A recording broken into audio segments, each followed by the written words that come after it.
मैंने कल आप परसों भी मैंने डेफिनेशंस कराई थी, कल भी डेफिनेशंस कराई थी और आज भी डेफिनेशंस ही चलेगी। तो सभी लोग अगर मुझे सुन रहे हैं तो सबसे पहले मैंने आपको पढ़ाया था कॉम्प्लेक्स नंबर के बारे में, तो मैं आपको रिवाइज करा दूँ 1 मिनट में। मैंने कहा था कि यदि x और y रियल नंबर है और √-1 i के बराबर है तो एक नंबर जो x + i/y फॉर्म करता है ऐसा नंबर कॉम्प्लेक्स नंबर कहलाता है। और कॉम्प्लेक्स नंबर का जो सिंबल होता है, कॉम्प्लेक्स नंबर को पर्टिकुलर z से रिप्रेजेंट करते हैं, तो हम लोग लिख सकते हैं z = x + i/y। फिर मैंने बताया था कि यदि कोई complex number z = x + i/y है तो उसमें x को रियल पार्ट ऑफ z कहा जाता है और y को इमेजिनरी पार्ट ऑफ z कहा जाता है। एक बार देखिएगा, मैं मतलब मेरे पास जो नाम आए हैं मैं वो बोल रहा हूँ, आप लोग अगर मेरी आवाज़ पहुँचती है तो यस करोगे और माय कॉम्प्लेक्स नंबर बताता है कि z = x + i/y है तो ये कॉम्प्लेक्स नंबर कहा जाता है। x को रियल पार्ट ऑफ z कहा जाता है और y को इमेजिनरी पार्ट ऑफ z कहा जाता है। फिर मैंने इसका मॉडल्स बताया था, मॉडल्स में बताया था कि अगर कोई complex number z = x + i/y है तो मॉडल्स ऑफ z का सिंबल बताया था कि 2 पैरेलल लाइन में z को बंद कर दिया जाता है और इसका डेफिनेशन होता है √x + y²। फिर मैंने एक एम्पलीट्यूड ऑफ z बताया था, यदि z = x + i/y है तो एम्पलीट्यूड z होता है tan 1 y/x। फिर मैंने आपको बताया था एम्पलीट्यूड के बाद कंजुगेट ऑफ कॉम्प्लेक्स नंबर, उसमें बताया था कि अगर z = x + i/y है तो z का जो कंजुगेट होता है उसे z बार से डिनोट करते हैं और इसकी जो डेफिनेशन होती है वो z बार = x - i/y होती है। फिर मैंने आपको जो है एक डेरिवेशन कराया था e⁻iz = cos z + i sin z। इसके लिए मैंने 3 एक्सपेंशन लिखवाए थे, e⁻z का और cos z का और sin z का। मैंने x में भी ये z के स्थान पर थीटा यूज कर सकते हो, x यूज कर सकते हो। तो cos थीटा का जो एक्सपेंशन बताया था उसमें मैंने बताया था थीटा cos में 1 पहले आता है, 1 - थीटा का square for factorial 2 plus theta power 4 for factorial 2। याद करने का बहुत अच्छा तरीका होता है, cos थीटा में सभी इवन पावर होती है, इवन सम 2 4 6 8 10 तरीके से, और साइन में सभी ऑड पावर होती है।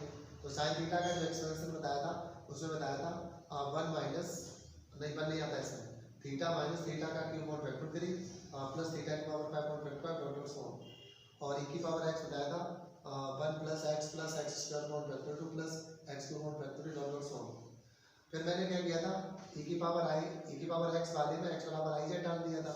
फिर हम लोगों ने i के टर्म एक साथ कर दिए थे, जिनके साथ i नहीं एक साथ कर दिया, तो जिनके साथ i नहीं था वो cos z बन गया था और जिसके साथ i था वो sin z बन गया था। तो एक फार्मूला प्रूव हो गया था e⁻iz = cos z + i sin z। एक फार्मूला और प्रूव करवाया था, अगर आपको याद हो तो z बार बराबर x² + y², ये प्रूव करवाया था। z बार बराबर क्या प्रूव करवाया था, z बार = x प्लस नहीं ये नहीं था x² +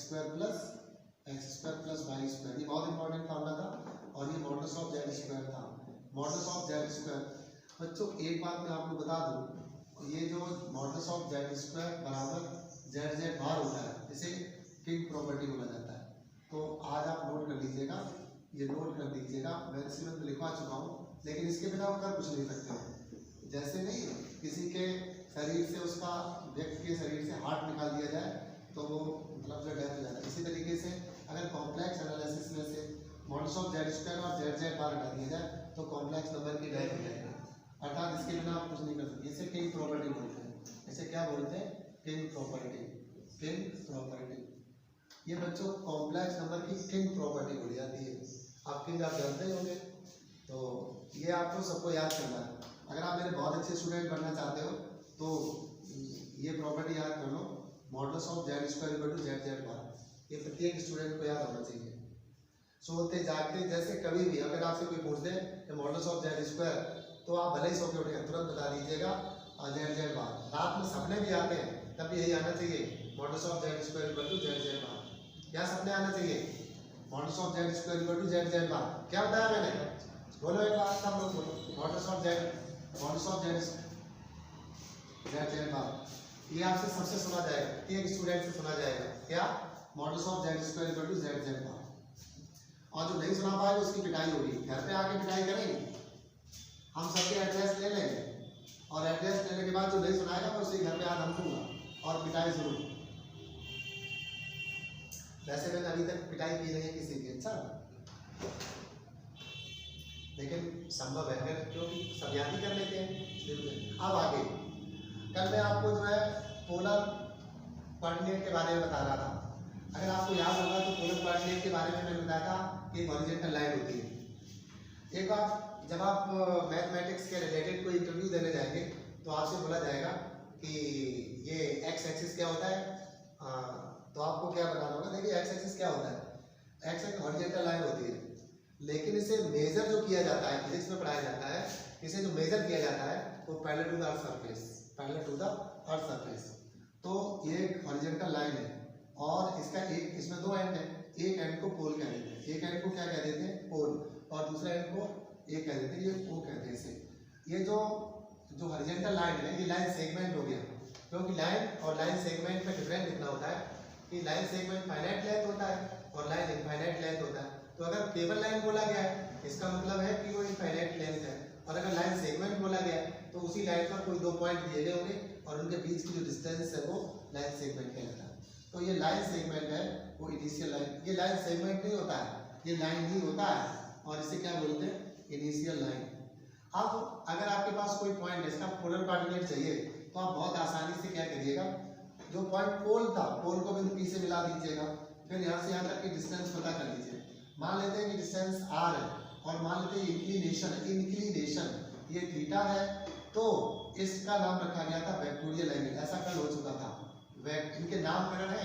जैसे देखिएगा पहले डेफिनेशन आया, डेफिनेशन का मतलब होता है जन्म, डेफिनेशन का क्या मतलब होता है, जन्म।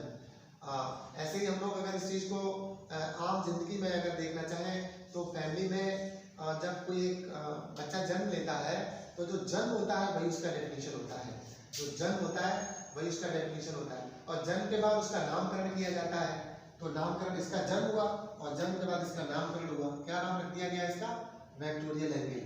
जैसे हमें से प्रत्येक का जन्म हुआ और उसके बाद नामकरण मिला, तो इसका ये इसका डेफिनेशन है कि अगर ये यदि ये एंगल थीटा, अगर ये एंगल थीटा है तो ये इसका जन्म है और इसको कहा गया वेक्टोरियल एंगल।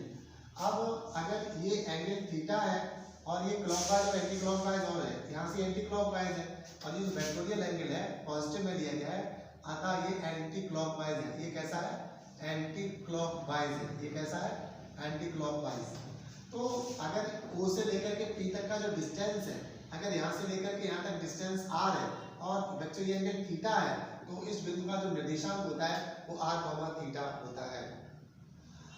वो बहुत ही आसानी से आप कह सकते हैं, जैसे मान लेते हैं कि ये एंगल 30 डिग्री है, ये मैं कल पढ़ा चुका था, लिखना नहीं है, ये एंगल 30 डिग्री है और ये डिस्टेंस 5 है। तो मेरा एक स्टूडेंट बताएगा इस बिंदु का कोऑर्डिनेट क्या होगा। अगर ये डिस्टेंस यहाँ से यहाँ तक डिस्टेंस 5 है और ये एंगल 30 डिग्री है, तो इस बिंदु का निर्देशांक कोऑर्डिनेट बताइए, इसका कोऑर्डिनेट क्या होगा।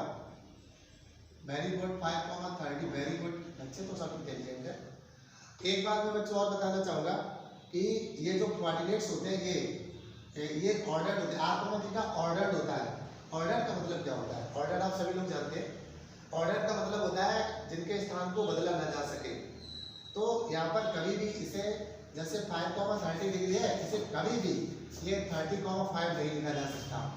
आप theta not equal to theta comma, ये कभी भी ये ऑर्डर्ड होते हैं। और अगर कभी भी आपके पास कोई भी एक सिस्टम है, आपके पास एक सिस्टम है और वो सिस्टम आपका ऑर्डर्ड है, इसका मतलब हुआ जा करके कि आप उनके स्थान को नहीं बदल सकते। अब आप कहेंगे सर ये क्या होता है, एग्जाम्पल से समझाइएगा, तो मैं आपको एक बहुत अच्छा सा एग्जाम्पल दे सकता हूँ जिससे आपको ऑर्डर शायद आप जीवन में कभी नहीं भूलेंगे। मैं आपको दो वस्तुएं यूज करने के लिए दे रहा हूँ, मैंने आपको दो वस्तुएं यूज करने के लिए दी है, जूते और मोजे। जूते और मोजे मैंने उपयोग करने के लिए दिए हैं और मैं बता दूं इनका क्रम ऑर्डर्ड होता है। तो बताइए, पहला एक आपके पास जूते हैं और दूसरा आपके पास मोजे हैं, तो आप पहले क्या यूज करेंगे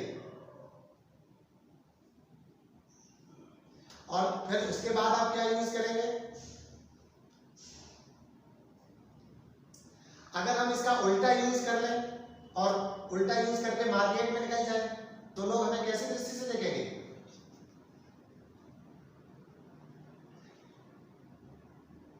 अगर मैंने उल्टा यूज कर लिया, जैसे जो आपका जो क्रम था मोजे और जूते का, तो मैंने पहले जूते इस्तेमाल कर लिए और उसके बाद फिर मैंने ऊपर से जो है उसका मोजे इस्तेमाल कर लिए, और ऐसा करने के बाद हम लोग जो है मार्केट में निकल गए, लोगों ने देखा तो वो क्या हमसे क्या उम्मीद रखेंगे? बताओ, क्वेश्चन क्या पे है? मिस्टर प्रशांत जी, मेरा क्वेश्चन है, मैं ऑर्डर बता रहा हूं। ऑर्डर में क्रम नहीं बदला जा सकता है। ऑर्डर में क्रम नहीं बदला, अगर क्रम बदल देते हैं ना तो लोग जो है हमें शक की दृष्टि से देखने लगते हैं। जैसे जूते मोजे, क्रम ये होता है कि पहले आपको मोजे डालने उसके बाद जूते डालने। लेकिन अगर मैंने इसका उल्टा यूज कर लिया, पहले मैंने जूते डाल लिए, जूते के ऊपर से मोजे डाल लिए और मार्केट में निकल गए, तो लोग क्या सोचेंगे? कहेंगे कि ये गणतज्ञ जो है ना वो पागल हो गए। तो हम लोग गलत यूज नहीं कर सकते। अच्छा, इसका मतलब इसका क्रम क्या होगा बताइए? जूते मोजे का क्रम क्या होगा? पहले मोजे आएंगे और फिर क्या आएंगे? तो ये क्रम है, उल्टा नहीं यूज कर सकते। तो जो पहला क्रम है, जो पहला यूज करोगे पहले आएगा, और इसी तरीके से जब जो दूसरे बार यूज करोगे वो दूसरे नंबर पर आएगा। इसी तरीके से जो कोऑर्डिनेट्स होते हैं x, y, इसी तरीके से ये आपका ये जो कोऑर्डिनेट इज ऑर्डर्ड होता है, x y का स्थान नहीं ले सकता, y x का स्थान नहीं ले सकता, ये ऑर्डर्ड है। इसी तरीके से r, थीटा कैसा है? ऑर्डर्ड है। पहला r आएगा फिर थीटा ही आएगा। आप बताइए ये एंगल मैंने 45 कर दिया, ये एंगल कितना कर लिया? 45, और डिस्टेंस 7 कर दी। अब आप बताइए इस बिंदु का कोऑर्डिनेट क्या होगा? ये 50 है, ये 50 है, 50, ये एंगल 50 है, 7,50। सभी लोग अपना जो है माइक ऑफ कर लीजिएगा। मैं जो बताना चाह रहा था वो बता दिया मैंने। अर्थात ऑर्डर का मतलब होता है क्रम को बदला नहीं जा सकता। जहाँ क्रम को नहीं बदला जा सकता है ऐसा क्रम ऑर्डर होता है। ऐसा क्रम क्या होता है? ऑर्डर्ड होता है। ऐसा आपने देखा होगा कि जैसे आपने सीरीज पढ़ी थी 1 + 2 + 3 + 4 + 5 और इसका n का n होता है। तो यहाँ पर जो UN बराबर n है, इसमें पहला पद बनी होगा, दूसरा पद 2 ही होगा, तीसरा पद 3 ही होगा। 3 दूसरा पद नहीं हो सकता, 2 तीसरा पद नहीं हो सकता। अर्थात इनका क्रम कैसा है? ऑर्डर्ड है। ये क्रम कैसा है? ऑर्डर्ड है। इसे आप क्रम नहीं, पहला पद कभी दूसरा पद नहीं हो सकता। तो पहला पद बन ही आएगा, दूसरा पद 2 ही आएगा, तीसरा पद 3 ही आएगा। आगे मैथमेटिकल भाषा में आगे जब पढ़ोगे तो अच्छा समझ में आने लगेगा। तो मैं आपको पढ़ा क्या रहा था? मैं आपको पढ़ा रहा था पोलर कोऑर्डिनेट के बारे में। पोलर कोऑर्डिनेट क्या होता है अभी भी बताया था, ये बहुत इंपॉर्टेंट है, बार बार यूज होता है। मैं बहुत ही बार इसको बताने का प्रयास करता हूँ और जब तक बच्चे को याद नहीं हो जाएगा बताता रहूँगा। वो पोल होता है और ये इनिशियल लाइन होता है, ये थीटा वेक्टोरियल एंगल होता है, और आर का एक नाम रखा गया था। इसका नाम क्या रखा गया था? कल मैंने बताया था, कोई बता सकता है? मैंने बताया था रेडियस वेक्टर। और इस बिंदु P का कोऑर्डिनेट r, थीटा, इसे क्या कहा गया था? Polar coordinate. तो बच्चों देखिए नामकरण देखिएगा, O का नाम पोल रखा गया था, इसका नाम जो है अभी लिखना नहीं है, सब लिखा हुआ है, मैं रिवीजन करा रहा हूँ। थीटा का नाम वेक्टर एंगल होता है, r का नाम रेडियस वेक्टर होता है, और बिंदु P को हम लोग जो पोलर कोऑर्डिनेट कहते हैं, और इस लाइन को इनिशियल लाइन बोलते हैं। इस लाइन को क्या बोलते हैं? इनिशियल लाइन बोलते हैं। तो उम्मीद करता हूँ सब समझ में आ गया होगा। ये जो हॉरिजॉन्टल लाइन को है इसका नाम इनिशियल लाइन रखा गया है, और थीटा को वेक्टोरियल एंगल के नाम से जाना जाता है, r को रेडियस वेक्टर के नाम से जाना जाता है, और बिंदु P को पोलर कोऑर्डिनेट के नाम से जाना जाता है। आज का टॉपिक है relation between Cartesian and polar coordinate. कल हो गया? नहीं हुआ था, अभी नहीं हुआ था, नहीं पढ़ा। अब आगे to be continue.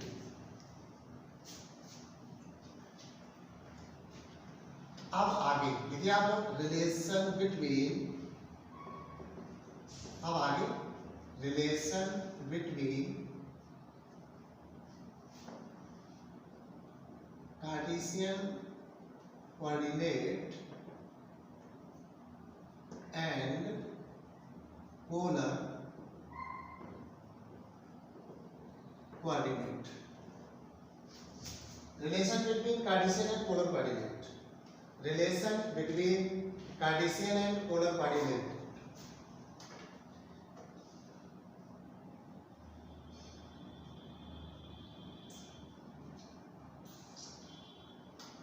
relation between Cartesian and polar coordinate,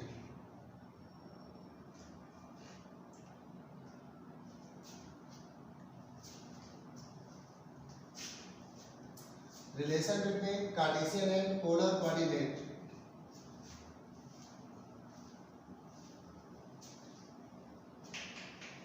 heading पढ़ गई होगी। देखिएगा बच्चों, यहाँ पर हम लोग इनको एक साथ पढ़ते हैं, साइमल्टेनियस स्टडी है इसकी। आप लोग पढ़ के आ रहे हैं, हॉरिजॉन्टल लाइन को एक्स एक्सिस कहते हैं और ये वर्टिकल लाइन को वाई एक्सिस कहते हैं। ये वाई एक्सिस इसे क्या बोलते हैं, ये आपका जो है वो वाई एक्सिस है और ये आपका जो है वो एक्स एक्सिस है। आप पढ़ के आ रहे हैं, अगर किसी बिंदु का कोऑर्डिनेट x, y है तो यहाँ से परपेंडिकुलर ड्रॉ कर दीजिएगा। यहाँ से यहाँ तक का डिस्टेंस y कहलाता है और यहाँ से यहाँ तक का डिस्टेंस x कहलाता है। इसे a कह देंगे, इसे o कह देंगे।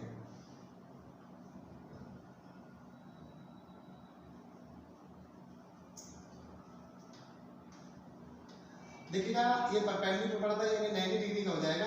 आप इसे और इसे मिला दीजिए, आप O और P को मिला दीजिए।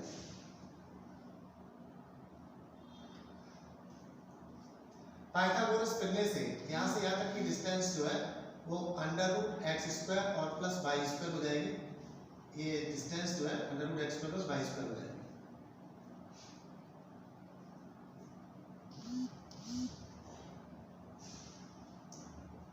पाइथागोरस प्रमेय से आप पढ़ोगे कि 90 डिग्री है तो इसका स्क्वायर प्लस इसका स्क्वायर का स्क्वायर रूट बराबर होता है OP, यही होता है, ऐसा पढ़ के आए। अब देखिएगा हम लोग जो है, अगर ये वैसे भी ऑरिजिन होता है, वैसे आप इसको क्या पढ़ के आ रहे थे, ये ऑरिजिन होता है, O को ऑरिजिन कहते हैं। अब आप केवल इतने की बात करिए, आप केवल किसकी बात कर रहे हैं, इस लाइन की बात कर रहे हैं, इस लाइन की। अगर हम केवल एक ही लाइन की बात करें, इस लाइन की, हम लोग positive direction of x axis की बात कर रहे हैं और हम O को पोल कहते हैं, इसी ऑरिजिन को पोल कहते हैं और इसे जो है इनिशियल लाइन कहते हैं। इसे क्या कहते हैं, इसे इनिशियल लाइन कहते हैं।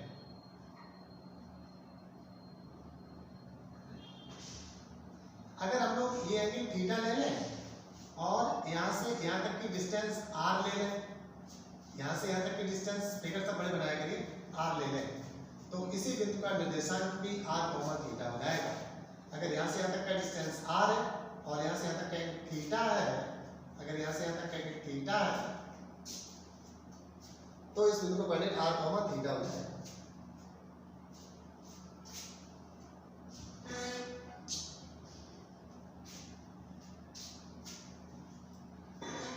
अब रिलेशन देखिएगा, फ्रॉम ट्रायंगल चित्र बना लीजिए। पोलर फॉर्म के लिए पोल की आवश्यकता होती है, इनिशियल लाइन की आवश्यकता होती है, सिर्फ दो की आवश्यकता होती है। अगर आपको with respect to polar form coordinate की आवश्यकता है तो आपकी रिक्वायर जो होती है वो होती है, एक तो आपके पास पोल होना चाहिए, वो है, एक आपके पास इनिशियल लाइन होना चाहिए, वो है। हमें किसी बिंदु का अगर निर्देशांक चाहिए तो उस बिंदु से लेकर के पोल तक की दूरी पता होनी चाहिए और P को O से अगर मिला दिया जाए तो इस लाइन का इनिशियल लाइन के साथ इंक्लिनेशन पता होना चाहिए। अगर हम लोग मान लें कि यहाँ से यहाँ तक डिस्टेंस r है और ये जो इंक्लिनेशन है, जो कोण है वो थीटा है, तो अभी भी पढ़ा था अगर ये डिस्टेंस r है, थीटा है, तो इस बिंदु का निर्देशांक r, थीटा होता है। सेम पॉइंट है, जिस पॉइंट को आपने x को y कहा था, सेम उसी पॉइंट को आप r, थीटा कह रहे हैं। अब फ्रॉम ट्रायंगल आप क्या ले लीजिएगा, P ट्रायंगल है POA। POA में आप क्या करेंगे, नंबर 1 x/r डालेंगे। तो देखिएगा ये राइट एंगल है, अगर ये राइट एंगल है तो हाइपोटेन्यूज हो गया, ये OP हाइपोटेन्यूज हो गया, ये परपेंडिकुलर हो गया, ये बेस हो गया। हिंदी में आधार, लंब और कर्व, इंग्लिश में हाइपोटेन्यूज, परपेंडिकुलर एंड बेस। तो हिंदी में आधार बटे कर्व, इंग्लिश में बेस अपॉन हाइपोटेनियस बराबर क्या होता है कॉस थीटा, बराबर क्या होता है कॉस थीटा। तो दिस इंप्लाई दैट x बराबर क्या मिलेगा r cos थीटा, x बराबर क्या मिला r cos थीटा।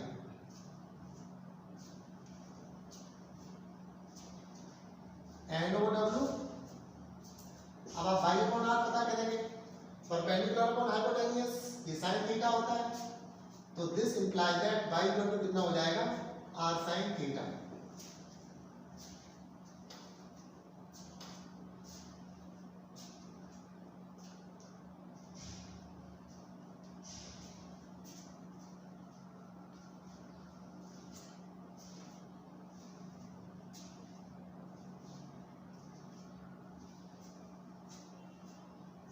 लिख लिया।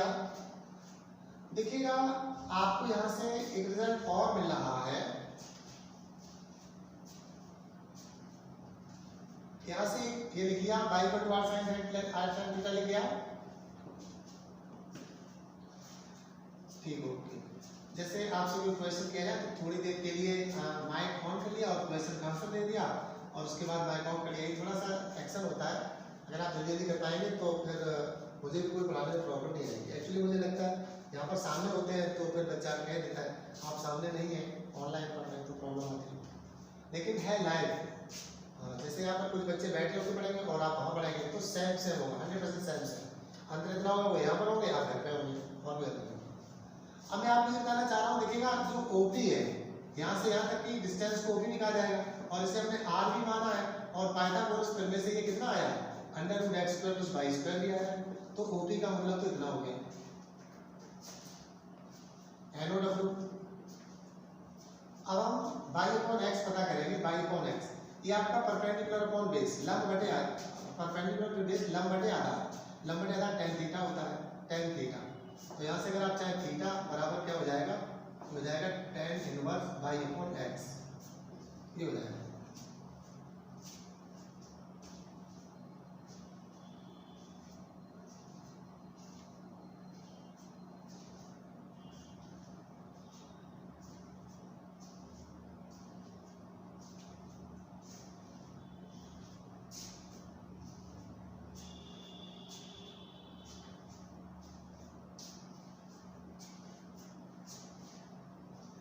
लिख लिया, ठीक है। इसके ये तो रिलेशन था, ये आपको याद करना पड़ेगा, क्या याद करना पड़ेगा, x बराबर r cos थीटा होता है। अब आज के बाद आपके लिए एक नोट कर लीजिए, नोट मैंने जो प्रूव करवाया था x बराबर r cos थीटा और y बराबर r sin थीटा, और मैंने पढ़ाया था आपको r बराबर √x² + y² और थीटा बराबर, ये मैंने अभी आपको 4 फार्मूले बताए हैं। मैंने अभी आपको कितने फार्मूले बताए 4, एक x बराबर इतना, y बराबर इतना, r बराबर इतना, थीटा बराबर और बताया है tan inverse y upon x। ये बच्चों ये रिजल्ट्स हैं और आपको याद करने पड़ेंगे, ये रिजल्ट्स आपको याद करने पड़ेंगे। जबकि मैंने सब कुछ क्लियर किया हुआ है, r cos थीटा x कैसे आया, y बराबर r sin थीटा कैसे आया, r बराबर √x + y² कैसे आया और थीटा बराबर tan inverse y upon x कैसे आया, सब कुछ बताया।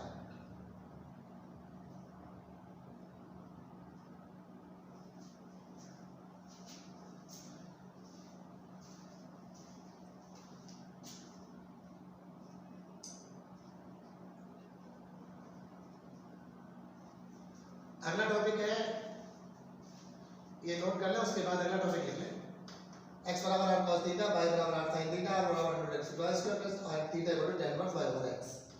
ये 4 फार्मूले हैं और उम्मीद करूंगा कि आप कल तक याद कर लेंगे। अगला टॉपिक, नेक्स्ट टॉपिक है ऑर्डर्ड पेयर फॉर्म।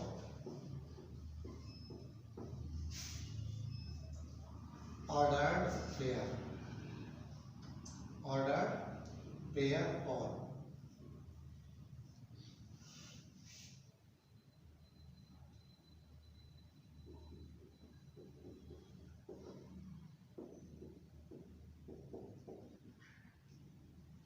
अगला टॉपिक है ordered pair form of complex number. Ordered pair form of complex number बहुत इंपॉर्टेंट है। देखिएगा, जब आप कोई भी कॉम्प्लेक्स नंबर की बुक पढ़ेंगे तो आपको अपने नोट्स पर बहुत ही प्राउड फील होगा जो आप नोट्स बना रहे हैं। इसमें छोटी छोटी जानकारी आपको सारी मिलेगी। राइटर इसको कभी कभी अनदेखी कर देते हैं, लेकिन मैं अनदेखी नहीं करता हूँ। Ordered pair form of complex number,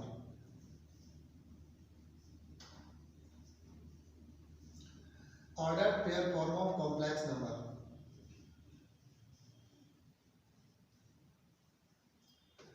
ये क्या होता है बच्चों, जैसे हमने मान लिया इफ z बराबर x प्लस आई वाई,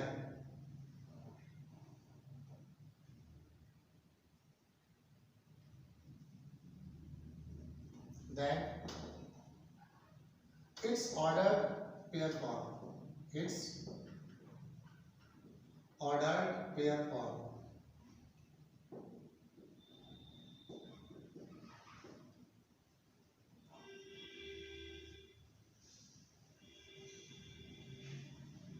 यहाँ पर pz आ जाता है और px, y आ जाता है। ये इसका ऑर्डर पेयर फॉर्म कहलाता है।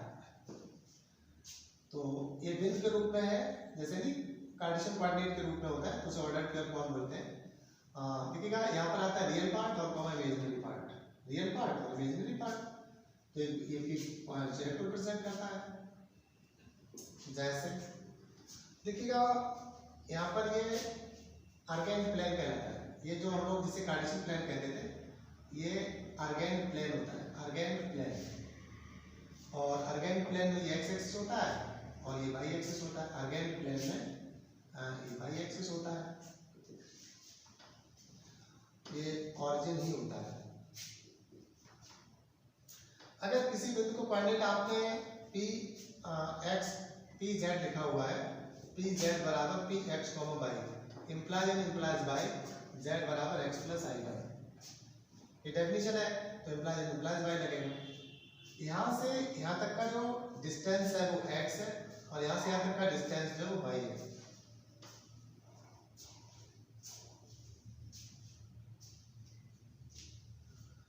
तो ये O है, अगर आप इसको मिला दीजिएगा तो यहाँ से यहाँ तक की जो डिस्टेंस है वो मॉडुलस कहलाता है। इसे क्या कहते हैं, इस डिस्टेंस को मॉडुलस ऑफ z कहते हैं। ये जो डिस्टेंस होती है वो मॉडुलस होती है, मॉडुलस। और ये जो एंगल होता है ये इसका एम्पलीट्यूड होता है। ये क्या होता है, एम्पलीट्यूड से। तो मॉडुलस क्या है, किसी भी देखिएगा अगर z बराबर x प्लस आई वाई है तो ऑर्डर पेयर फॉर्म क्या हो गया, पी एक्स कॉमा वाई। और अगर पी एक्स कॉमा वाई है तो अभी आपने पढ़ा था ये डिस्टेंस y होगी और ये डिस्टेंस x होगी। तो अगर आपके पास कोई भी कॉम्प्लेक्स नंबर है, अगर उसको हमें आर्गेन प्लेन में डिनोट करना है, आर्गेन प्लेन में डिनोट करना है तो हम लोग उसे पहले इस फॉर्म में चेंज कर लेंगे। फिर हम लोग आर्गेन प्लेन में x एक्सिस और y एक्सिस कह देंगे, x एक्सिस और y एक्सिस। इसका नाम रखा गया है रियल एक्सिस, इसका नाम क्या रखा गया है, रियल एक्सिस।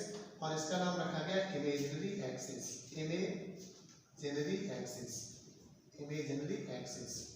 खिचड़ी पक गई होगी। तो x एक्सिस को रियल एक्सिस कहा जाता है और y एक्सिस को इमेजिनरी एक्सिस कहा जाता है और OP जो है मॉडुलस कहलाता है।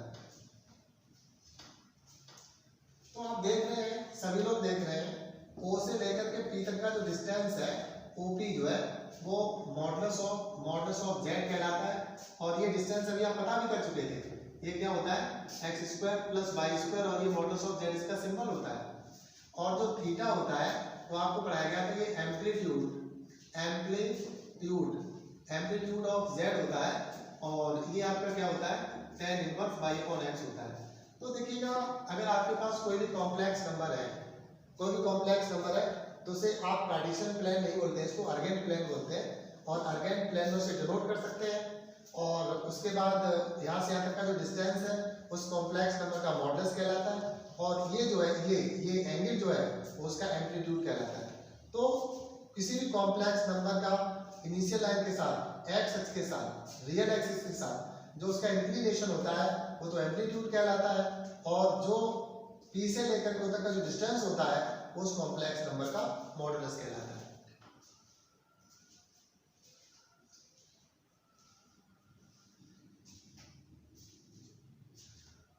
तो कार्टेशियन प्लेन में एक्स एक्सिस और वाई एक्सिस होता है, अर्गेंड प्लेन में एक्स एक्सिस का नाम बदल दिया जाता है, रियल एक्सिस बना दिया जाता है, और वाई एक्सिस का दूसरा नाम इमेजिनरी एक्सिस रख दिया जाता है। फॉर एग्जाम्पल, ये मैं उम्मीद करता हूँ चित्र बना लिया होगा आप लोगों ने।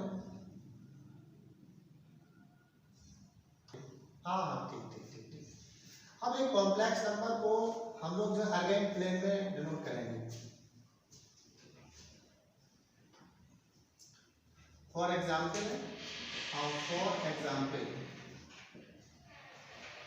जैसे z बराबर 2 + 3i, तो इसे हम लोग क्या लिखेंगे, ये तो ये implies by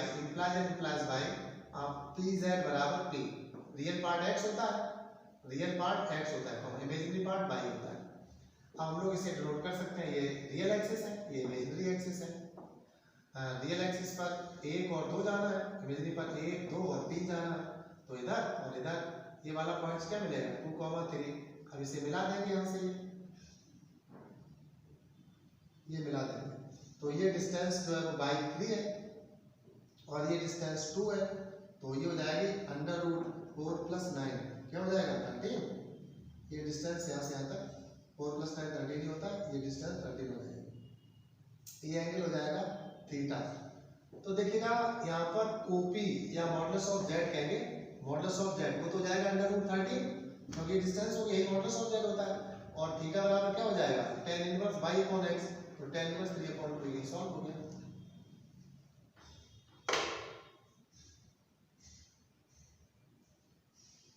ये y/x होता है, ये y होता है, ये x होता है, इनके स्थान को बदला जा सकता नहीं है, तो इतना बटे इतना होता है tan इनवर्स में। डायग्राम दोबारा समझ लो, मैं मिटा देता हूँ, नया तरीके से बनाता हूँ।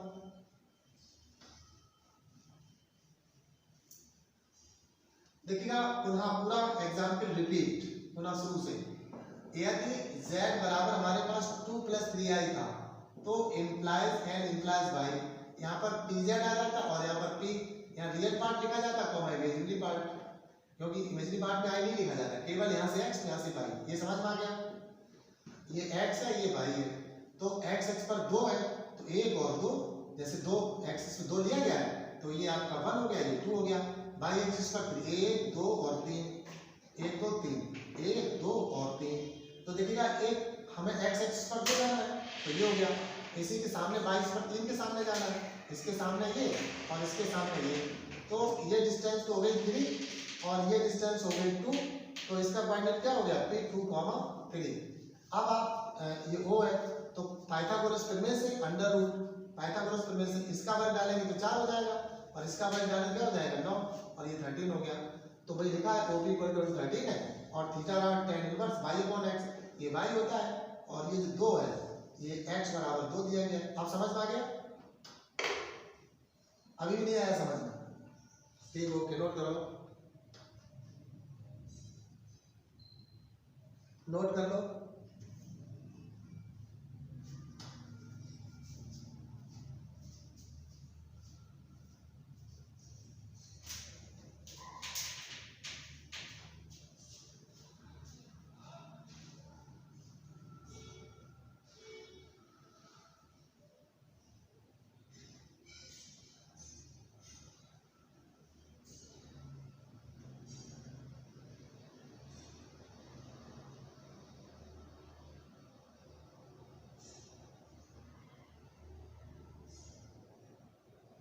नोट कर लिया,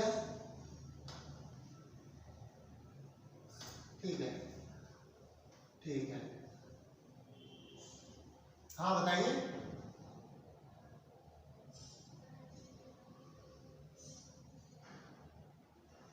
पोलर कोऑर्डिनेट लिखना है ना, हाँ, तो पोलर कोऑर्डिनेट में r ये हो गया, ये r हो गया, और ये थीटा हो गया, तो पोलर फॉर्म इसका कोऑर्डिनेट होगा r, थीटा √13, tan इनवर्स 3/2, ये पोलर फॉर्म हो गया इसका।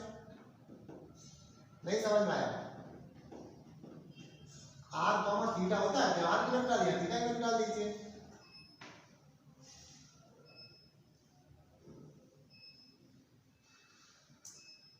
अब आगे लिखेंगे आप लोग polar form of complex number क्या लिखेंगे? Polar form of complex number क्या लिखेंगे? Polar form of complex number, polar form of complex number, polar form of complex number, polar form of complex number. अगला टॉपिक है हम लोगों का अगला टॉपिक है polar form of complex number.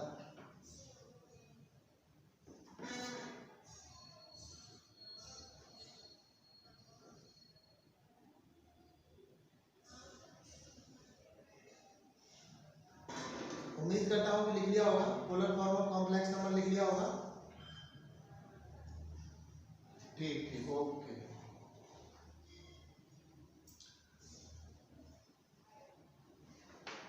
तो हम लोग क्या करेंगे, polar form of complex number के लिए लिखेंगे we know that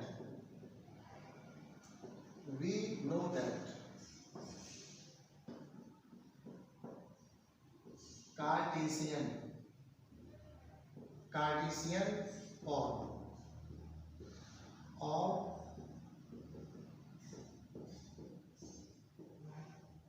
Cartesian form of complex number z बराबर x प्लस हाई वाई, इसे इक्वेशन नंबर 1 डालते हैं। हम लोगों ने कार्टेशियन फॉर्म x और y में तो कार्टेशियन होता है, अगर आपका कॉम्प्लेक्स नंबर x और y में तो क्या होता है? कार्टेशियन।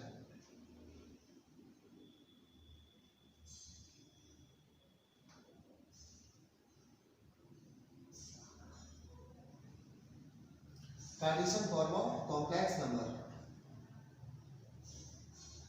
अब हम लोग जानते हैं सिंस x बराबर क्या जानते हैं? r cos थीटा और y बराबर r sin थीटा जानते हैं, ऐसा पढ़ाया था नहीं?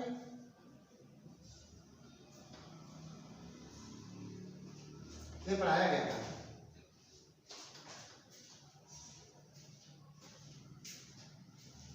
इसलिए z बराबर x के स्थान पर क्या पड़ेगा? x के स्थान पर पड़ेगा r cos theta plus i चल रहा है, और y के स्थान पर क्या पड़ेगा? r sin theta.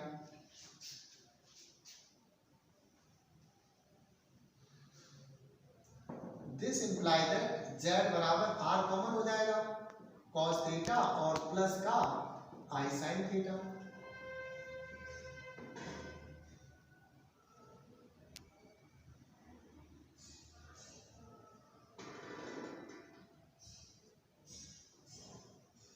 कल हम लोगों ने पढ़ा था, कल क्या पढ़ा था? Since cos theta plus i sin theta बराबर क्या पढ़ा था? e की पावर i थीटा। इसलिए z बराबर r e की पावर i थीटा, इसी को कहा गया है this is known as polar form of complex number. This is known as polar form of complex number.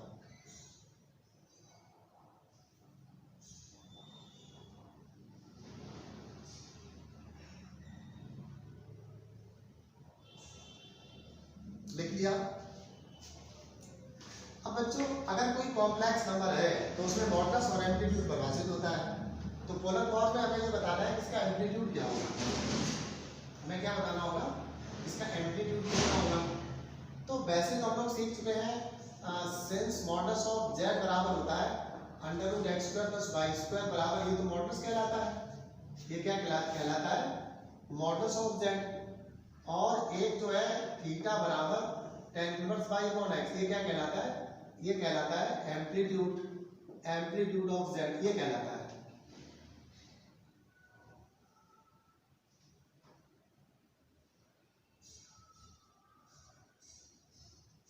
Modulus of z बराबर √x² + y² modulus of z होता है, और tan inverse y/x amplitude of z होता है।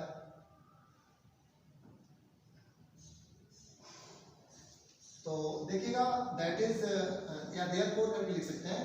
सो r बराबर modulus of z, अर्थात करके लिखेंगे, अर्थात ये मॉडल वो z बराबर r e की पावर i थीटा है, तो इम्प्लाइज बाई जो r होता है, r जो है वो क्या होता है, मॉडुलस ऑफ z होता है, एंड थीटा जो होता है वो एम्पलीट्यूड ऑफ z होता है, एम्पलीट्यूड ऑफ z होता है। तो बच्चों क्या है कि अगर हम लोगों को ये दिया गया है मॉडुलस r, यहाँ पर मॉडुलस होता है और ये हमेशा पर एम्पलीट्यूड होता है। ये यहाँ पर r जो है ये मॉडुलस ऑफ z होता है और यहाँ पर थीटा जो होता है वो एम्पलीट्यूड z होता है।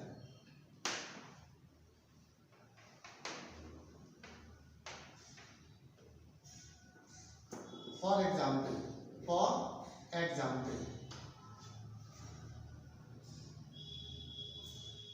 आपको एक नंबर दिया गया है, if z equal to 2 times e की पावर i और 45 डिग्री, फाइंड, आपको बताना है find modulus of z, number 1, number 2 आपको बताना है एम्पलीट्यूड ऑफ z। दोनों के आंसर देना, जिसको आता है वो बता दे, मतलब माइक ऑन करके। Modulus of z equal to 2 और एम्पलीट्यूड, वेरी गुड, सबको समझ। अगर ऐसा कोई स्टूडेंट जो ना समझ पाए तो इसका कंपैरिजन r और थीटा से करोगे तो जो r होता है वो मॉडुलस होता है और ये जो होता है एम्पलीट्यूड होता है। आगे ना समझ में? अच्छा आप फिर से बताइए एक सवाल, दूसरा एग्जाम्पल, यदि modulus of z equal to 2 है और एम्पलीट्यूड z बराबर 30 डिग्री है, फाइंड कॉम्प्लेक्स नंबर। अगर आपको कॉम्प्लेक्स नंबर बताना है, फाइंड कॉम्प्लेक्स नंबर, ये कॉम्प्लेक्स नंबर फाइंड करिए। Find complex number means z, ये फाइंड कॉम्प्लेक्स नंबर z। किसी का माइक ऑन है? हाँ, क्या होगा, z बराबर हाफ टू e, हाफ, क्या नाम है, नाम बताइए। शिवानी प्रजापति। इंटर में क्या परसेंटेज था? यूपी बोर्ड से या सीबीएसई से? यूपी बोर्ड से 70 अच्छा था, खराब नहीं, बहुत अच्छा था। तरक्की करोगी, बहुत अच्छी तरक्की करोगी। एक बार में समझ में आ जाता है तो इसका मतलब है आप बहुत एक अच्छे रास्ते पर जा रहे हो। इसके जल्दी से जो है इसे इतना थर्डी वाले भी कैच नहीं करते हैं जितना तुमने। मुझे बहुत खुशी हुई शिवानी जी, मुझे बहुत खुशी हुई कि आप इतना जल्दी से आंसर देते। एक क्वेश्चन शिवानी के अलावा कोई देगा, जैसे z बराबर -2, मॉडुलस कभी नेगेटिव होता नहीं है, ये तो हो ही नहीं सकता। 3 टाइम्स e की पावर -i और क्या लिख दो, यहाँ पर कुछ भी लिख दो, 22 डिग्री। तो कोई बता सकता है यहाँ पर मॉडुलस ऑफ z कितना होगा और थीटा कितना होगा? यदि शिवानी के अलावा कोई बताएगा मॉडुलस ऑफ z और थीटा माइनस का 22, क्योंकि ये माइनस भी दिया जाएगा विद साइन। इसका कंपैरिजन e की पावर i थीटा से करोगे तो यहाँ पर माइनस है तो यहाँ पर i करके यहाँ पर इस तरीके से एडजस्ट करोगे।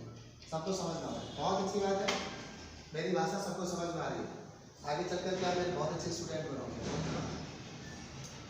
तो अब आगे लिखिएगा, एक एम्पलीट्यूड z होता है, अर्क z कहते हैं। इसी तरीके से एक प्रिंसिपल अर्क z और होता है। तो देखिएगा जो हमारा जनरल होता है उसमें कोई कंडीशन नहीं होती है, बट प्रिंसिपल में कंडीशन होती है। तो देखिए आप principal argument of complex number, principal argument, heading है principal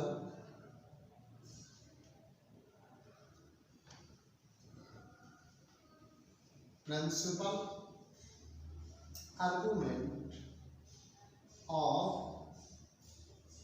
complex number।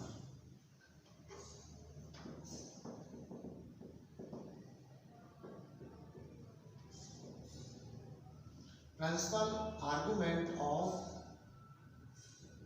complex number, principal argument of complex number। यदि z बराबर x प्लस आई वाई है then principal arg z is denoted by, इसमें PR लगा दिया जाता है, ये इसका सिंबल होता है प्रिंसिपल आर्ग z का। If z बराबर x plus I Y then principal arc z is denoted by PR arc z and defined as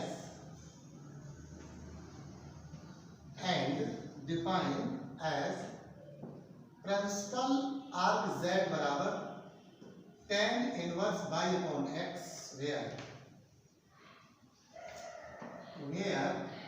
theta is greater than minus pi less than और equal pi. यहाँ पर equal नहीं लगता है, बहुत सारे बच्चे यहाँ इक्वल लगा लेते, गलत होता है। देखिएगा आर्क जेड और प्रिंसिपल आर्क जेड की डेफिनेशन तो सेम है, tan पर पाई अपॉन x, लेकिन अगर इस कंडीशन को ना लिखा जाए तो ये जनरल होता है, और अगर कंडीशन लिख दिया जाए तो ये प्रिंसिपल होता है। प्रिंसिपल और जनरल में इतना अंतर होता है, जनरल में कोई शर्त नहीं होती है और प्रिंसिपल में शर्त होती है।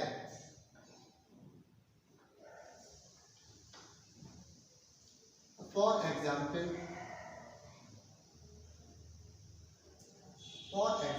आप लोग क्या करेंगे, ये आपका थीटा बराबर 0 है, ये थीटा बराबर पाई बाई 2 है, ये थीटा बराबर पाई है, और ये theta equal to 3 pi by 2। ये यहाँ से यहाँ तक एंटी क्लॉकवाइज है। ये कैसा है? Anti clockwise. और यहाँ से यहाँ तक ये क्लॉकवाइज है। ये कैसा है? क्लॉकवाइज। तो अगर यहाँ से यहाँ तक है, अगर देखिएगा अगर हमारा कोई कॉम्प्लेक्स नंबर यहाँ से यहाँ तक है एंटी क्लॉकवाइज है, तो यहाँ पर क्या होगा? Theta greater than equal to 0 less than और इक्वल टू पाई आएगा, और ये प्रिंसिपल होगा। ये कैसा होगा? और ये प्रिंसिपल होगा। इसी तरीके से अगर इधर की ओर आता है तो theta greater then minus pi और लेस देन और इक्वल टू 0, 0 इसमें शामिल कर दिया गया है तो 0 दोनों में ही आता है, और ये भी प्रिंसिपल होगा। ये भी आपका जो है प्रिंसिपल आर्क जेड की कैटेगरी में आएगा, और इधर भी प्रिंसिपल आर्क जेड और प्रिंसिपल आर्क जेड आएगा। प्रिंसिपल आर्क जेड ये 3 पाई बाई 2 था।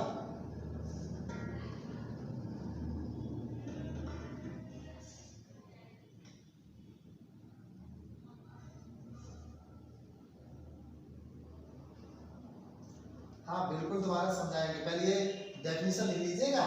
ये डेफिनेशन है कि अगर हमारा कोई भी कॉम्प्लेक्स, जैसे अगर यहाँ से चला, ये रोटेशन होता है, पोलर फॉर्म में रोटेशन होता है, तो रोटेशन हमेशा 0 डिग्री से स्टार्ट होता है और इस तरीके से चलता है। जब तक ये कॉम्प्लेक्स नंबर इस लाइन के ऊपर होगा तो यहाँ तक, यहाँ तो ये ऊपर जब तक रहेगा तो प्रिंसिपल आर्क इतना रहेगा, और अगर इसके नीचे आ गया तो इधर से नहीं जाएंगे तो इधर से जाएंगे। अगर इस लाइन के ऊपर है तो एंटी क्लॉकवाइज मेजर करेंगे, अगर इस लाइन के नीचे है तो क्लॉकवाइज मेजर करेंगे। जैसे कोई नंबर यहाँ पर है तो उसका प्रिंसिपल आर्क जो, अभी मैं एग्जांपल समझ लीजिए, डेफिनेशन लिख लो पहले। डेफिनेशन एज ए गॉड, सभी लोग मेरे जितने पुराने स्टूडेंट हैं सभी जानते होंगे, definition as a god. Definition ईश्वर की तरह होता है, डेफिनेशन से प्रकाश निकलता है, डेफिनेशन से एनर्जी निकलती है, डेफिनेशन ही सब कुछ है। अगर आपको डेफिनेशन नहीं आता तो कुछ नहीं आता। तो अगर हमारा कोई भी कॉम्प्लेक्स नंबर फर्स्ट और सेकंड क्वाड्रेंट में लाई कर रहा है तब तक वो प्रिंसिपल बना रहेगा, और जैसे रोटेशन पाई को क्रॉस करता है तो प्रिंसिपल एक्सपायर हो जाएगा और जनरल स्टार्ट हो जाएगा। लेकिन प्रिंसिपल प्रत्येक कॉम्प्लेक्स नंबर का होता है, चारों क्वाड्रेंट में कहीं भी है प्रिंसिपल परिभाषित होगा। तो अभी मैं एग्जाम्पल से बताऊंगा। एग्जाम्पल देखिएगा, ऐसा नहीं हो सकता है। एक मेरा डायलॉग बहुत फेमस है, मैं आपको बता दूं, ऑफ करो इसे। एक मेरा डायलॉग है, न समझ में आए तो पैसे। एक डायलॉग और है मेरा, तेज पढ़ो तेज समझो तेज दिमाग पाओ। इस कोचिंग में जितने भी बच्चे पढ़ते होंगे उन सबको पता होगा कि सर के 2 डायलॉग सुनाइएगा। तो पहला डायलॉग बोलेंगे कि न समझ में आए तो पैसे वापस, और दूसरा डायलॉग है तेज पढ़ो तेज समझो तेज दिमाग पाओ। ठीक है, तो बच्चों न समझ में आए तो पैसे वापस। देखिएगा यहाँ पर है थीटा बराबर 0 यहाँ पर है थीटा बराबर पाई बाई 2। बेटे अब आप थोड़ा सा ध्यान से समझना, मैंने डेफिनेशन लिखवाया था, अब आप मैं उस पर एक्सपेरिमेंट कर रहा हूँ। ये पाई है और ये है 3 पाई बाई 2, ये तो आप जानते होंगे। ये 90 है और 90 प्लस 90 180 प्लस 90 270 प्लस 90 360, तो ये पूरा रिलेशन देखिएगा। अगर मैं कहूँ कि ये एंगल ये वाला 45 है, यहाँ से यहाँ तक का जो एंगल है वो पाई बाई 4 है, तो यहाँ से यहाँ तक का एंगल कितना हो गया? यहाँ से यहाँ तक का जो एंगल हो गया वो आपका हो गया पाई प्लस पाई बाई 4, पाई और प्लस पाई बाई 4, तो ये कितना हो गया? पाई पाई बाई 4। ये एंगल जो पूरा हो गया पाई पाई बाई 4, ये कॉम्प्लेक्स नंबर है ये। और यहाँ से यहाँ तक का जो डिस्टेंस है, यहाँ से यहाँ तक का डिस्टेंस 3 है, ऐसा एज्यूम कर लिया गया।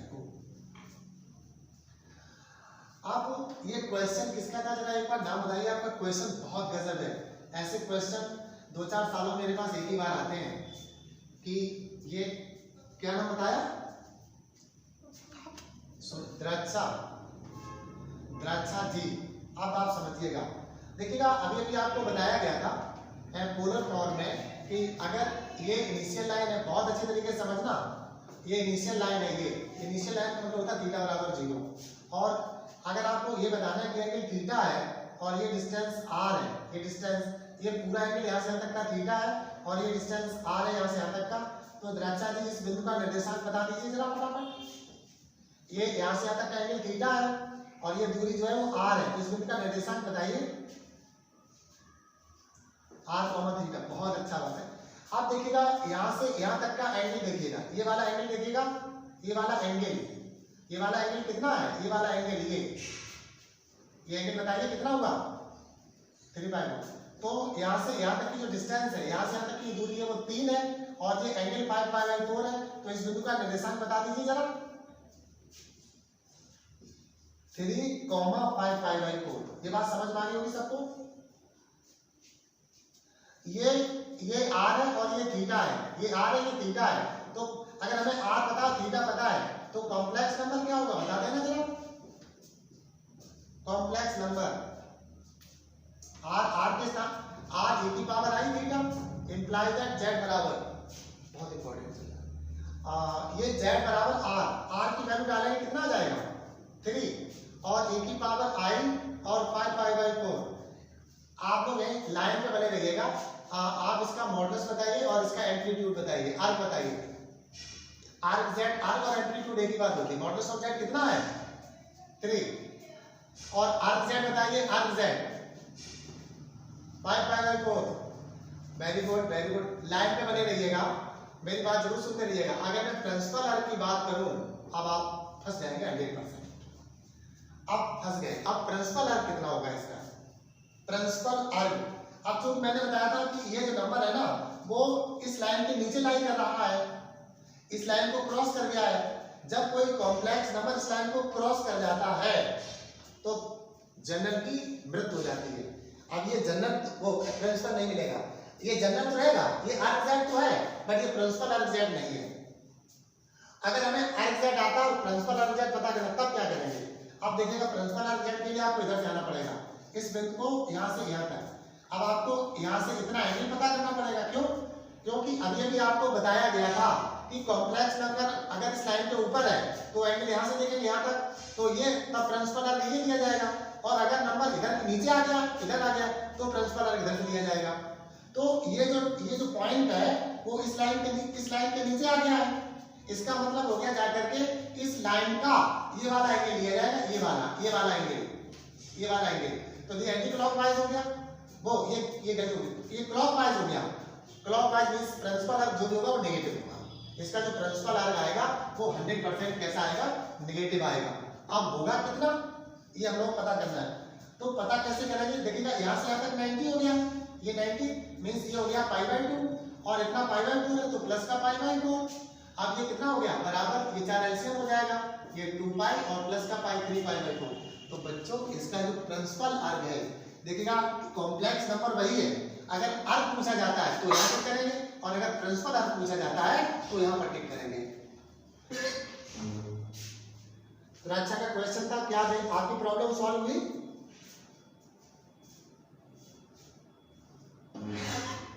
फिर से बताओ, फिर से बता दूंगा। याद करना पड़ेगा, बहुत सारी डेफिनेशंस होती हैं और डेफिनेशन नहीं पढ़ोगे तो कुछ भी नहीं समझ में आएगा। एक बात ध्यान दीजिएगा, जैसे अगर कॉम्प्लेक्स नंबर इस लाइन का ऊपर है, इसके ऊपर है कहीं भी माइनस से प्लस इंफिनिटी, इस लाइन के ऊपर है तो प्रिंसिपल आर्क यहाँ से ऐसे नापा जाएगा और एंटी क्लॉकवाइज। अगर इस लाइन के नीचे है तो इधर से नापा जाएगा। अगर इस लाइन के नीचे है, अगर इस लाइन के नीचे है तो प्रिंसिपल आर्क हमेशा नेगेटिव होता है, और अगर इस लाइन के ऊपर है तो प्रिंसिपल आर्क हमेशा पॉजिटिव होता है। यहाँ तक पॉजिटिव होता है। और इसके बाद अगर इस लाइन के नीचे है तो इधर से नहीं आएंगे, ऐसे कभी नहीं आते, ये रास्ता इधर से कभी नहीं चला जाएगा, यहाँ के बाद ये बंद हो जाता रास्ता। और अगर कोई नंबर तो यहाँ पर होगा, कॉम्प्लेक्स नंबर यहाँ भी होगा, यहाँ भी होगा, यहाँ भी होगा, यहाँ भी होगा, इस लाइन के ऊपर भी होगा, इस लाइन के नीचे भी होगा। अगर कॉम्प्लेक्स नंबर इस लाइन के ऊपर है तो नंबर पता करो और यहाँ से मिला दो, ये एंगल जो है तो ये प्रिंसिपल आर्क हो गया, और यहाँ से यहाँ तक ये एम्पलीट्यूड हो गया। ये एम्पलीट्यूड होता है और ये मॉडुलस होता है। कोई भी कॉम्प्लेक्स नंबर है पहले पता कर लो, ऑर्डर पेयर फॉर्म उसको मिला दो, ये जो दूरी है वो मॉडुलस कहलाती है, और ये जो है एम्पलीट्यूड कहलाता है। तो ये एम्पलीट्यूड हो गया और ये मॉडुलस हो गया। अगर नंबर नीचे की तरफ है तो यहाँ से इसे मिला दो, फिर ये वाला एंगल पता कर लो, ये प्रिंसिपल हो गया और ये उसका आर्गुमेंट हो गया। आ जाएगा समझ में, 100% समझ में आएगा, ना समझ में आए तो ऐसे वापस। कैसे नहीं समझ में आएगा, मैं समझाना चाहता हूँ कैसे नहीं समझ में आएगा। देखिएगा, एक हम लोगों ने कॉम्प्लेक्स नंबर डिनोट किया था z बराबर 3e⁴ और हमें पूछा गया था कि इसका मॉडुलस बताइए, पहला क्वेश्चन था, और दूसरा क्वेश्चन था इसका आर्क z बताइए, ये दूसरा क्वेश्चन था, और तीसरा क्वेश्चन था प्रिंसिपल आर्क z बताइए। क्या बताइए? प्रिंसिपल आर्क z बताइए। मॉडुलस ऑफ z होता है नो प्रॉब्लम, 3 हो गया, ये आर्क होता है नो प्रॉब्लम 5/4 हो गया। अब जब हम प्रिंसिपल के लिए जाएंगे आपको रुकना पड़ेगा, इंतजार करना पड़ेगा। अब आप क्या करेंगे, अब हमें इसका मॉडुलस पता है और एम्पलीट्यूड पता है। किसी भी पोलर कोऑर्डिनेट के लिए, किसी भी पोलर कोऑर्डिनेट के लिए r और थीटा दोनों पता है तो उस पोलर का रिप्रेजेंटेशन किया जा सकता है। अब आप देखिएगा, ये मूल बिंदु से दूरी 3 है, ये दूरी 3 ले ली, ये दूरी कितनी ले ली 3, और एंगल कितना था 5π/4, ये आपका आ गया था 5π/4। तो आपका जो कॉम्प्लेक्स नंबर था वो 3,5π/4 था, तो ये क्या हो गया 3,5π/4। अब चूंकि 5/4 आपने ऐसे नापा है यहाँ तक, अब ये प्रिंसिपल नहीं, आर्क तो है, आर्क के लिए कोई कंडीशन नहीं होती है। आर्क के लिए आप जो है यहाँ से 1 राउंड 2 राउंड 3 4 5 6 7 8 9 10 एंड तक इंफिनिटी तक जा सकते हो, और आप कुछ भी बता सकते हो। जैसे यहाँ पर 5 के स्थान पर 100 आ सकता है, 1000 आ सकता है, मिलियन आ सकता है, वगैरह वगैरह वगैरह वगैरह वगैरह। लेकिन प्रिंसिपल में थीटा -π से छोटा नहीं हो सकता और पाई से बड़ा नहीं हो सकता। कभी प्रिंसिपल -π से कम नहीं होता और पाई से ज्यादा नहीं होता। पाई से यहाँ तक पाई है, और अगर ये तो इधर पर निकल गया, इसका मतलब ये प्रिंसिपल हो ही नहीं सकता। इस लाइन से नीचे आ गया है तो लाइन तो यही बनी रहेगी, लेकिन ये वाला एंगल होगा, ये वाला एंगल नाप लो और यही प्रिंसिपल होगा। ये क्या होगा? Principal arg z, principal arg जितना भी एंगल होगा। तो मैंने कितना पता किया था, ये एंगल आपका 3π/4 था, और जो सिंस ये आपका क्लॉकवाइज डायरेक्शन है, क्लॉकवाइज डायरेक्शन थीटा हमेशा नेगेटिव होता है। अगर अभी भी नहीं समझ पाया है तो इसके लिए आप जो है कल समझ पाएंगे। आज जो चाय पी थी उसकी एनर्जी खत्म हो गई, अब कल फिर से चाय पियेंगे तब आपको कल फिर से पढ़ाएंगे।